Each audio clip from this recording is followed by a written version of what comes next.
എല്ലാവർക്കും പങ്ക് കിട്ടിയാൽ ആരും പങ്കെടുക്കില്ല എന്നൊരു പഴമൊഴിയുണ്ട്. അപ്പൊ ഷെയർ കിട്ടിയാൽ പിന്നെ മിണ്ടാതിരിക്കും. ഈ ഷെയറിന്റെ കഥ ഞാൻ പറയാം. അത് ശബരിമലയിൽ വരുന്നതിന് മുമ്പ് ഒരു ഷെയർ കഥയുണ്ട് ഇവിടെ. കേരളത്തിലെ തിരുവനന്തപുരത്തെ വളരെ പ്രമുഖമായ ചില കെട്ടിടങ്ങൾ അനധികൃതമായിട്ടാണ് വച്ചിട്ടുണ്ടായിരുന്നത്. അപ്പൊ ഞാൻ ഈ പരിസ്ഥിതി രംഗത്തൊക്കെ ശ്രദ്ധിക്കുന്ന ആളെന്നുള്ള നിലയിൽ, അല്ലെങ്കിൽ എൻ്റെ ഔദ്യോഗികമായ ജോലിയുടെ ഭാഗമായി ജലവും പരിസ്ഥിതിയൊക്കെ ഉള്ള മേഖലകളിൽ കൂടുതൽ പ്രവർത്തിച്ചിരുന്ന ആളെന്നുള്ള നിലയിൽ പരിസ്ഥിതി സംഘടനകളും പരിസ്ഥിതിയുടെ ആളുകളുമായി നല്ല റിലേഷനാണ്. ഞാൻ അങ്ങനെ പാരിസ്ഥിതിക കാര്യങ്ങളിൽ ഇടപെടുമായിരുന്നു.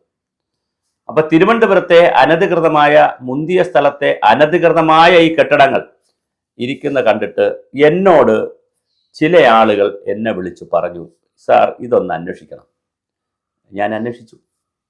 വർഷങ്ങൾക്ക് മുമ്പുള്ള കഥയാണ്. ഞാൻ അന്വേഷിച്ചപ്പോൾ ആ കെട്ടിടം എന്ന് പറയുന്നത് വലിയൊരു കെട്ടിട സമുച്ചയമാണ്, ഫ്ലാറ്റാണ്. ഞാൻ സമുച്ചയം എന്ന് പറയുന്നത് ഒരു ഫ്ലാറ്റാണ്.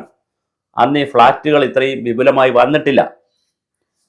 ആ ഫ്ലാറ്റിൻ്റെ ഉടമ കേരളത്തിൽ ഒരുപാട് സ്ഥലത്ത് ഫ്ലാറ്റ് വയ്ക്കുന്നു. അതിനുള്ള പണമുണ്ടോ എന്ന് ഞങ്ങളുടെ കൗതുകം കൊണ്ട് ഞങ്ങളൊരു ടീം ഇറങ്ങി തന്നെ അന്വേഷിച്ചു.